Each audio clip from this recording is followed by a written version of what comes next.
ಬಳ್ಳಾರಿ ಜಿಲ್ಲೆಯ ಕುರುಗೋಡು ತಾಲೂಕಿನಲ್ಲಿ ಚಂದ್ರಕಲಾ ಮತ್ತು ಚಂದ್ರಶೇಖರ ಎಂಬ ದಂಪತಿಗಳು ಇರ್ತಾರೆ. ಇವರಿಗೆ ಒಬ್ಬ ಮಗ ಇರ್ತಾನೆ. ಆತನ ಹೆಸರು ಶಂಕರಾಚಾರಿ ಅಂತ ಹೇಳಿ.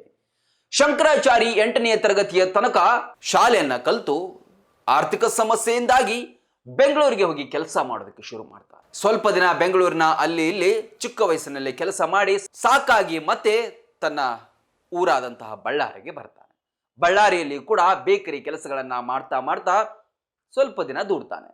ಆದ್ರೂ ಕೂಡ ಯಾಕೋ ಅವನಿಗೆ ಅಲ್ಲಿ ಸಾಕಾಗೋದಿಲ್ಲ, ಸಮಾಧಾನ ಆಗೋದಿಲ್ಲ. ಮತ್ತೆ ಏನ್ ಮಾಡ್ತಾನೆ, ಬೆಂಗಳೂರಿಗೆ ಕೆಲಸಕ್ಕೆ ಅಂತ ಹೇಳಿ ಹೋಗ್ತಾನೆ. ಈ ಎಲ್ಲಾ ಕಡೆ ಕೆಲಸ ಮಾಡುವ ಸಂದರ್ಭದಲ್ಲಿ ಮನೆಯವರಿಗೆ ಸಂಪರ್ಕದಲ್ಲಿ ಇರ್ತಾನೆ. ಆದ್ರೆ 2ನೇ ಸಲ ಏನು ಬೆಂಗಳೂರಿಗೆ ಹೋಗ್ತಾನೆ, ಆಗ ಏಕಾಏಕಿ ಆತ ಮನೆಯವರ ಸಂಪರ್ಕವನ್ನ ಕಡಿದುಕೊಂಡು ಬಿಡ್ತಾನೆ. ಅದಾದ ಬಳಿಕ ಅಪ್ಪ ಅಮ್ಮ ಎಲ್ಲಿದ್ದಾನೆ ಎಲ್ಲಿಲ್ಲ ಅಂತೇಳಿ ಹುಡುಕಾಟವನ್ನ ನಡೆಸ್ತಾರೆ, ಸಿಗೋದೇ ಇಲ್ಲ. ಕೊನೆಗೆ ದೂರುಗಳನ್ನು ಕೊಟ್ಟರು ಕೂಡ ಏನು ಪ್ರಯೋಜನ ಆಗುದಿಲ್ಲ, ಕೈ ಚೆಲ್ಲಿ ಕುಳಿತು ಬಿಡ್ತಾರೆ. ಹೋದ್ರೆ ಹೋಗ್ಲಿ, ಏನ್ ಮಾಡಕ್ಕಾಗತ್ತೆ ಅಂತ ಹೇಳಿ ಸುಮ್ಮನಾಗಿ ಬಿಡ್ತಾರೆ. ಆದ್ರೆ ಈ ಘಟನೆ ನಡೆದು 20 ವರ್ಷಗಳು ಕಳೆದಿರುತ್ತೆ. ಅಂದ್ರೆ ಬರೋಬ್ಬರಿ 20 ವರ್ಷಗಳ ಹಿಂದೆ ಮನೆ ಬಿಟ್ಟು ಹೋದಂತಹ ಆ ಯುವಕ ಅಥವಾ ಆ ಬಾಲಕ ಇದೀಗ ಪತ್ತೆಯಾಗಿದ್ದಾನೆ.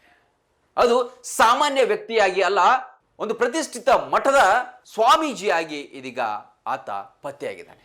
ಅದೆಲ್ಲಿ ಅಂತ ಹೇಳಿದ್ರೆ ಗುಜರಾತ್ನ ಅಹಮದಾಬಾದ್ನ ಕಾಳಿ ಮಠದಲ್ಲಿ ಈ ಶಂಕರಾಚಾರಿ ಇದೀಗ ದೊಡ್ಡ ಸ್ವಾಮೀಜಿಯಾಗಿ ಅಲ್ಲಿ ಸಿಕ್ಕಿದ್ದಾನೆ.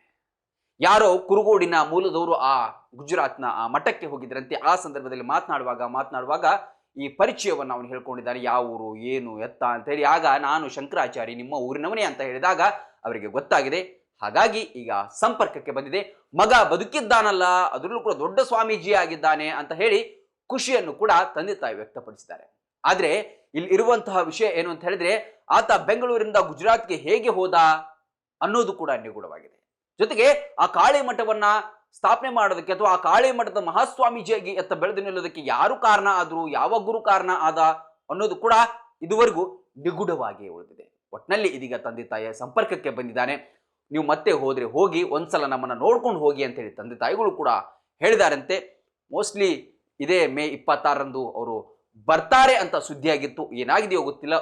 ಆದ್ರೆ ಒಟ್ಟಿನಲ್ಲಿ 20 ವರ್ಷಗಳ ಹಿಂದೆ ಕಳೆದು ಹೋದಂತಹ ಬಾಲಕ ಇವತ್ತು ದೊಡ್ಡ ಸ್ವಾಮೀಜಿಯಾಗಿ ಬೆಳೆದು ನಿಂತದ್ದೇ ಒಂದು ನಿಗೂಢ ರಹಸ್ಯವಾಗಿದೆ.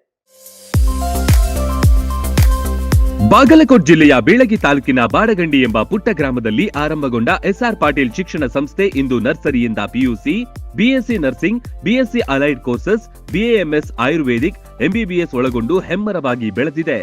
ಪಿಯುಸಿ ವಿಜ್ಞಾನ ವಿಭಾಗದಲ್ಲಿ ಸತತ 2 ಬಾರಿ ಜಿಲ್ಲೆಗೆ ಹಾಗೂ 4 ಬಾರಿ ತಾಲೂಕಿಗೆ ಪ್ರಥಮ ತಂದುಕೊಟ್ಟ ಹಿರಿಮೆ. NEET, JEE, KCET, banking, CA foundation ಕೋರ್ಸ್ಗಳಿಗೆ ವಿಶೇಷ ತರಬೇತಿ ಒಂದೇ ಸೂರಿನಡಿ ಲಭ್ಯ. ಉತ್ತಮ ಹಾಸ್ಟೆಲ್, ಗುಣಮಟ್ಟದ ಊಟ ಉಪಹಾರ, ಮಕ್ಕಳ ಸರ್ವತೋಮುಖ ಅಭಿವೃದ್ಧಿಗಾಗಿ swimming pool, indoor outdoor stadium, gym, music class, ಚಿತ್ರಕಲಾ ತರಬೇತಿ ಸೇರಿದಂತೆ ಅನೇಕ ಸೌಲಭ್ಯಗಳಿವೆ. ನುರಿತ ಬೋಧಕರು, ಲ್ಯಾಬೊರೇಟರಿ, ಶಾಲಾ ವಾಹನ, ಸುರಕ್ಷತಾ ದೃಷ್ಟಿಯಿಂದ ಸೆಕ್ಯೂರಿಟಿ, ಸಿಸಿಟಿವಿ ಅಳವಡಿಸಲಾಗಿದೆ. ಹಚ್ಚ ಹಸಿರಿನಿಂದ ಕಂಗೊಳಿಸುವ ಕ್ಯಾಂಪಸ್ ವಿದ್ಯಾರ್ಥಿಗಳ ಮನಸ್ಸಿಗೆ ಮುದ ನೀಡುತ್ತೆ. ಅತ್ಯುತ್ತಮ ಶಿಕ್ಷಣಕ್ಕಾಗಿ ಇಂದೇ ಸಂಪರ್ಕಿಸಿ ಬಾಪೂಜೆ ವಿದ್ಯಾಸಂಸ್ಥೆ.